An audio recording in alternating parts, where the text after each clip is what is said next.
The acrid stench of smoke still clung to the air as the three sisters, Lila, Mara, and Tessa, stood amidst the charred ruins of their childhood home, the only life they'd ever known reduced to ashen memory. Flames had devoured the wooden walls their father had built with his own hands, the cattle baron's men leaving nothing but a smoldering skeleton of beams and broken dreams.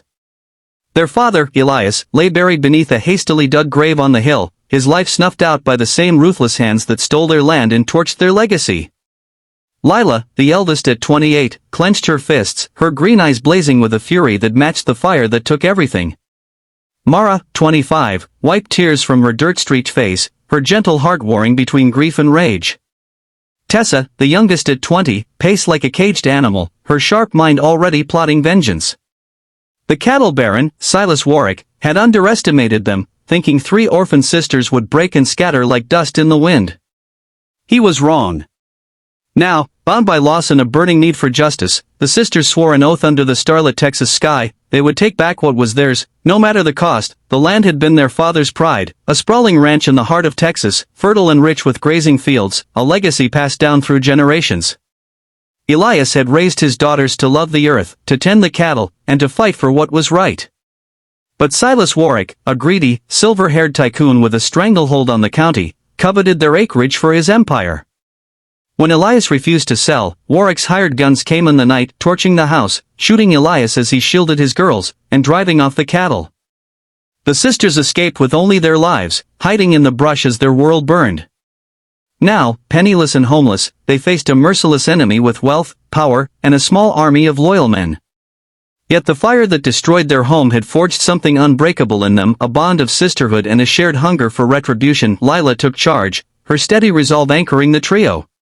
She remembered her father's lessons: know your enemy, plan your strike, and never show weakness.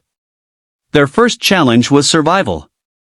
With no money and no shelter, they trekked through the wilderness, scavenging for food, berries, roots, and the occasional rabbit Tessa snared with traps she'd learned to set as a child.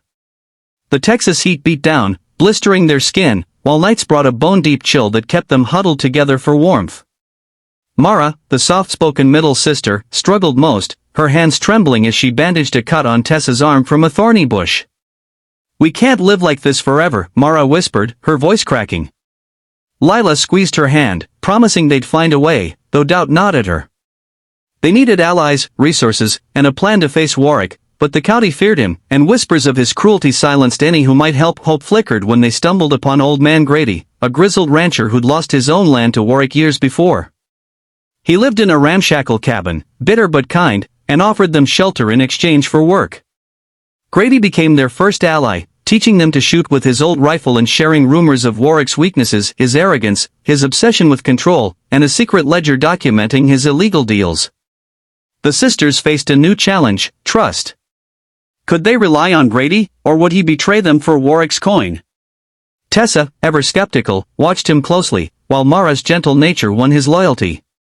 Lila, torn between caution and desperation, decided to take the risk. Grady's tales fueled their plan: steal the ledger, expose Warwick's crimes, and rally the town to reclaim their land. The next hurdle was gathering strength. They worked in secret, Lila bartering labor for supplies, Mara sewing to earn coins, and Tessa sneaking into saloons to eavesdrop on Warwick's men. One night, Tessa overheard a drunken ranch hand brag about a cattle drive Warwick's herd, fattened on stolen land, heading to market. The sisters saw their chance: disrupt the drive, cripple his profits, and draw him out. But the plan was dangerous.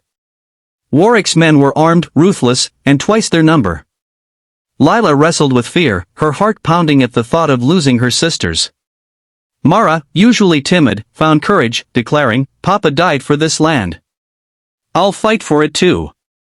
Tessa, reckless and bold, sharpened a knife and grinned, "Let's make him bleed." Their bond deepened, each sister's strength balancing the other's flaws, but doubt lingered: could they pull this off without dying? The night of the cattle drive arrived, dark and moonless. The sisters, cloaked in shadow, crept toward the herd, hearts racing.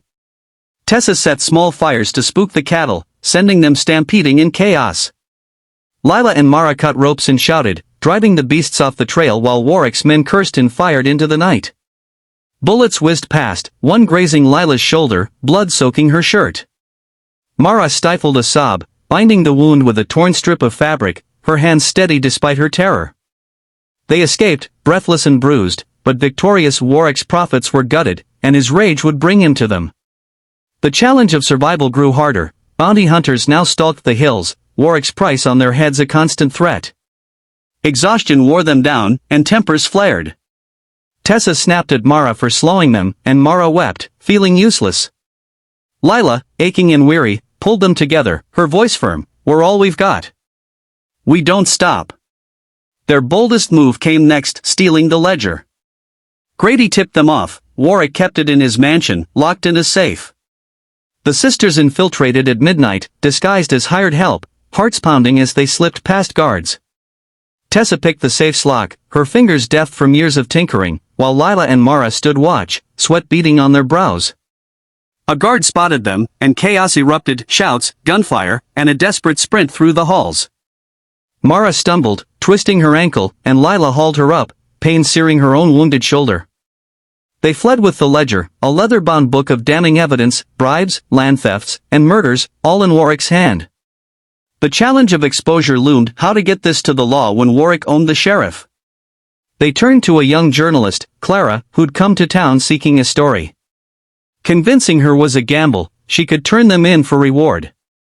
But Clara, moved by their grief and grit, agreed to help, publishing the ledger's secrets in a regional paper. The town buzzed, outrage swelling as ranchers and farmers read of Warwick's crimes. The final challenge was confrontation. Warwick, enraged, rode to their hideout with a posse, his cold eyes glinting as he sneered, "You girls think you can ruin me?"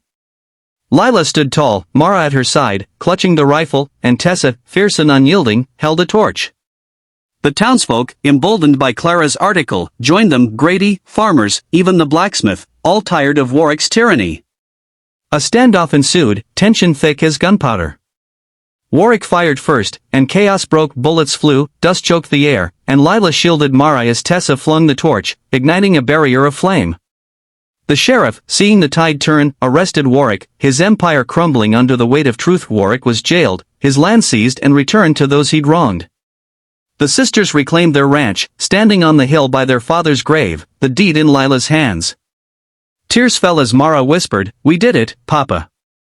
They faced loss, fear, and impossible odds, but their love and resolve carried them through. The ranch rose again, fences mended, cattle grazing, a new home built from sweat and hope. Lila looked at her sisters, pride swelling in her chest. "We're stronger than he ever knew," she said. Tessa grinned, and Mara nodded, a quiet fire in her eyes. Their story, born from ashes, became a beacon. No matter how powerful the enemy, courage and unity could topple giants. The Texas sunset, painting the sky gold, and the three sisters, unbroken, vowed to live boldly, honoring their father's legacy with every breath.